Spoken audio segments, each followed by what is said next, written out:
మాట్లాడతా ఈరోజు హరీష్ రావు గారి పైన జరుగుతున్నటువంటి కుట్రని కార్పొరేషన్ చైర్మన్గా బీఆర్ఎస్ పార్టీగా మేము ఖండన చేస్తా ఉన్నాం.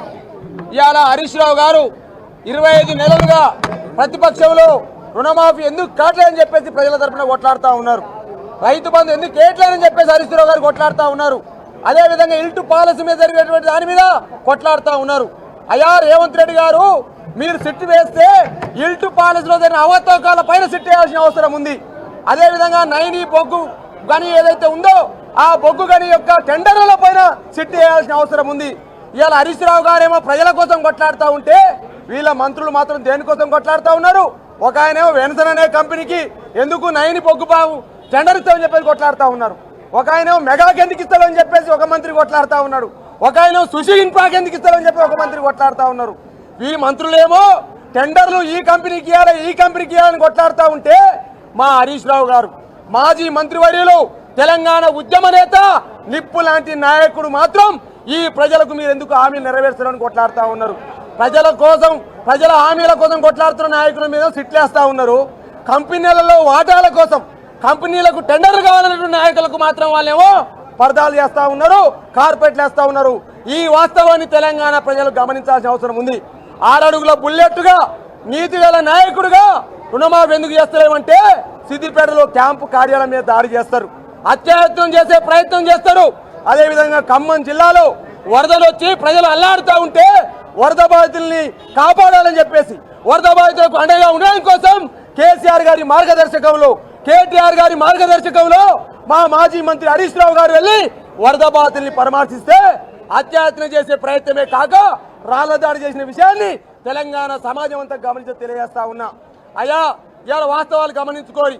ఇవాళ వాస్తవాలు ఏంటంటే ఇవాళ ధరణిలో లక్షల కోట్లు కుంభకోణం అన్నారు, ఏమైనా తేల్చిర్రా తేల్చలేరు. కాళేశ్వరంలో కుంభకోణం అన్నారు, ఏమైనా తేల్చిర్రా తేల్చలేరు. ఫోన్ ట్యాపింగ్ అని చెప్పేసి ఇలా కొత్త తీసుకొస్తా ఉన్నారు.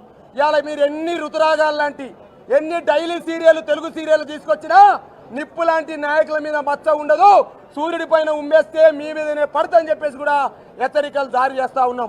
ఇవాళ తెలంగాణ సమాజమే కాదు, మేధావి సమాజమే కాదు, కవులు కళాకారులే కాదు, జర్నలిస్టులే కాదు, న్యాయవాదులే కాదు, ప్రతి తెలంగాణ ఉద్యమకారుడు ప్రతి తెలంగాణ బిడ్డ బీఆర్ఎస్ పార్టీ వెనకాల హరీష్ రావు వెనకాల ఉన్నదనే వాస్తవాన్ని ఇలా గమనిస్తా ఉన్నారు. ఇవాళ 100కు 100% హరీష్ రావు గారు ఇలా ఏ తప్పు చేయకపోయినా ఇవాళ నీ యొక్క ఇల్టు పాలసీ మీద ధ్వజమెత్తుందని, అదేవిధంగా ఎస్యూ భూ కుంభకోణం మీద మాట్లాడుతుందని, అదేవిధంగా గ్రీన్ ఫీల్డ్ హైవేలో అక్రపాలే మాట్లాడుతుందని, అదేవిధంగా ఇవాళ దేవాలయ శాఖ అండి, దేవాలయ శాఖ కొండ సురేఖ ఆధ్వర్యంలో ఉంటుంది. ఆ దేవాలయ శాఖలో టెండర్లు కూడా పొంగిలేసినారని పంచుకుంటా ఉన్నాడు. నీ మంత్రి ఇన్ఛార్జి మంత్రిగా ఉన్న మంత్రి సురేఖ తెలవకుండా ప్రెస్ మీట్లు పెడతా ఉన్నారు. గది జరుగుతుందని చెప్పేసి పత్రికలు పుంకాలు చెప్తా ఉన్నవి. ఇవాళ సినిమా మంత్రికి మా జిల్లా మంత్రి పాపం కోమరెడ్డి వెంకరెడ్డి సీనియర్ మంత్రి పాపం ఆయన తెలవకుండా సీనో టికెట్లు రేట్లు పెరుగుతా ఉన్న పరిస్థితి కనపడతా ఉంది. ఈ రాష్ట్రంలో ఏం జరుగుతూ ఉంది? ఈ రాష్ట్రంలో మంత్రుల మధ్య సయోధ్య ఉందా? ఈ రాష్ట్రంలో మంత్రుల మధ్య సయోధ్య లేదు, వాటాల మధ్య మాత్రమే పంచాయతీ జరుగుతూ ఉంది. ఈ వాటాల మధ్య సిట్ చేయాల్సిన అవసరం ఉంది. ఇలా జరుగుతున్న అన్యాయం మీద సిట్ చేయాల్సిన అవసరం ఉంది, జరుగుతున్న అవినీతి మీద సిట్ చేయాల్సిన అవసరం ఉంది. అదేవిధంగా మేడారం జాతరలో జరిగిన టెండర్ల పైన సిట్ చేయాల్సిన అవసరం ఉంది. సిట్ హరీష్ రావు మీద కాదు, ఈ రేవంత్ రెడ్డి బామ్మర్ది సుజన్ రెడ్డి యొక్క ఏదైతే సోదా కంపెనీ ఉందో ఆ సోదా కంపెనీ జరిగిన టెండర్ల పైన సిట్ చేయాల్సిన అవసరం ఉంది. సిట్టు దీని మీద వేయాలి. నువ్వు చేయని రుణమాఫీ మీద సిట్ అయ్యి, నువ్వు వేయని రైతు బంధు మీద సిట్ అయ్యి, నువ్వు వేయని 420 హామీల మీద సిట్ చేయాలి. రేవంత్ రెడ్డి ఇవాళ సిట్ చేసినావు, మంట పెట్టావు, మీ మంత్రుల మధ్య పొసుతలేదు, మీ మంత్రుల క్యాబినెట్ మంత్రి మధ్య రచ్చ నడుస్తా ఉందని చెప్పేసి 15 రోజులు దావోసు బారిపోయినావు. ఇవాళ అంటే మంత్రులు ఏమన్నా కానీ రాష్ట్రం ఏమన్నా కానీ ప్రజలన్నీ ఎటన్నా పోని కానీ నేను మాత్రం దావోసులో పోయి ఏదో చేస్తానని చెప్పేసి మాట్లాడుతున్నారు రేవంత్ రెడ్డి. నిప్పు లాంటి నాయకుడు మా కేసీఆర్ సైనికులైన హరీష్ రావు గారి పైన ఇంకోసారి ఇటువంటి ప్రగల్భాలు పలికి ఇటువంటి చేతలు చేస్తే తెలంగాణ సమాజం గమనిస్తని చెప్పేసి హెచ్చరిస్తా ఉన్నా. జై తెలంగాణ, జై కేసీఆర్.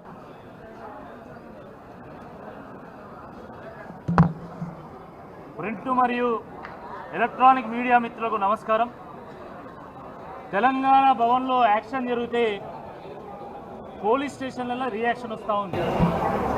నిన్న ఉదయం బీఆర్ఎస్ పార్టీ సీనియర్ నాయకులు మాజీ మంత్రివర్యులు హరీష్ రావు గారు సింగరేణిలో కాంగ్రెస్ పార్టీ నాయకులు ఏ రకంగా కుంభకోణాలు చేస్తున్నారు, ఏ రకంగా ప్రజాధనాన్ని పందికొక్కుల్లాగా మెక్కుతున్నారో దాన్ని ప్రెస్ మీట్ పెట్టి బట్టబయలు చేసేటువంటి ప్రయత్నం చేస్తే సాయంత్రానికి సాయంత్రమే సిట్టు పేరు మీద ఒక నోటీస్ పంపించి హరీష్ రావు గారిని బదనాం చేసేటువంటి కుట్ర చేస్తూ ఉన్నారు.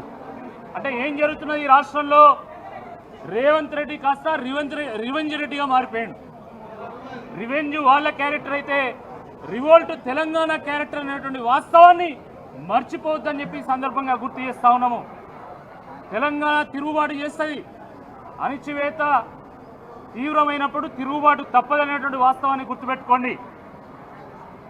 ఈరోజు కాంగ్రెస్ పార్టీ నాయకుల 1,00,000 కోట్ల దోపిడీకి బీఆర్ఎస్ పార్టీ నాయకులు కేటీఆర్ గారు, హరీష్ రావు గారు అడ్డం పడుతున్నారనేటువంటి కుట్రతోని ఎట్లయినా అడ్డాన్ని తొలగించుకోవాలంటే ఈ దొంగ కేసులు పెట్టాలి, వాళ్ళని ఇబ్బంది పెట్టాలనేటువంటి కుట్రలో భాగమే ఈ సిట్టు కేసు అని చెప్పి ఈ సందర్భంగా మనవి చేస్తున్నాము.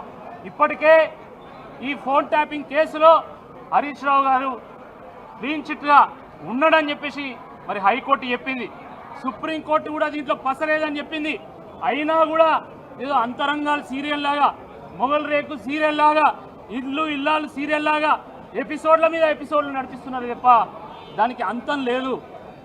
కొండని తవ్వి ఎలుకను పట్టినట్టుగా ఎన్ని కమిషన్లు చేసిండ్లు, ఎన్నిసార్లు విచారణకు పిలిచిండ్లు. కాళేశ్వరం కమిషన్ అని, ఫార్ములా ఈరేస్ కమిషన్ అని, ఆ కేసు అని, ఈ కేసు అని అనేక రకాలుగా మీరు విచారణకు పిలిచినా కూడా ఇప్పటి వరకు తేల్చింది ఏం లేదు. ఈ కేసులో కూడా తేలేది లొట్టపీస్ అని చెప్పి ఈ సందర్భంగా మనం చేస్తూ ఉన్నాము. మిత్రులారా, మొన్న జరిగినటువంటి పంచాయతీ ఎన్నికల్లో పట్టపగలే ప్రజలు కాంగ్రెస్ పార్టీకి చుక్కలు చూపెట్టిళ్ళు. మరి ఇప్పుడు సింబల్ మీద ఎన్నికలు జరగబోతా ఉన్నది కాబట్టి మున్సిపల్ ఎన్నికల్లో కూడా ఘోర ఓటమి తప్పదనేటువంటి కుట్రతోని ఈరోజు హరీష్ రావు గారిని బదనాం చేయాలనేటువంటి ఒక ప్రయత్నం చేస్తూ ఉన్నారు. అంటే డైవర్షన్ పాలిటిక్స్ చేస్తూ ఉన్నారు, పొల్యూషన్ పాలిటిక్స్ చేస్తూ ఉన్నారు. 2 సంవత్సరాల నుండి ఇప్పటి వరకు ఈ ప్రభుత్వం చేసింది ఏమీ లేదు ప్రజలకు, కాబట్టి చెప్పడానికి కూడా ఏమీ లేదు. కాబట్టి మరి ఏ రకంగానైనా బీఆర్ఎస్ పార్టీని బదనాం చేయాలి, బురద వెళ్ళాలనేటువంటి ఆలోచనతోనే ఈ రకంగా సిట్టు పేరు మీద, కమిషన్ల పేరు మీద బీఆర్ఎస్ పార్టీ నాయకులను ఇబ్బంది పెట్టేటువంటి ప్రయత్నం చేస్తూ ఉన్నారు. ఈ ఉడత ఊపులకు, పిట్టవు బెదిరింపులకు, ఈ తాటాకు సప్పులకు భయపడ్డాడు ఎవరు లేడు. బీఆర్ఎస్ పార్టీ ఉద్యమ పార్టీ, ఉద్యమించినటువంటి పార్టీ. కాబట్టి తప్పకుండా దీన్ని ఎదుర్కొంటాం, న్యాయ కోర్టులో ఎదుర్కొంటాం, అవసరమైన ప్రజా కోర్టులో కూడా ఎదుర్కొంటాం. ప్రజాస్వామ్యంలో ప్రజలే అంతిమ నిర్ణేతలు కాబట్టి తప్పకుండా ప్రజలు సరైనటువంటి తీర్పునిస్తారు, వీళ్ళకి బుద్ధి చెప్తారని చెప్పి ఈ సందర్భంగా మేము హెచ్చరిస్తా ఉన్నాము. ఇప్పటికైనా కాంగ్రెస్ పార్టీ నాయకులు ఈ రాష్ట్రంలో ఉన్నటువంటి ప్రజా సమస్యల మీద దృష్టి పెట్టాలా.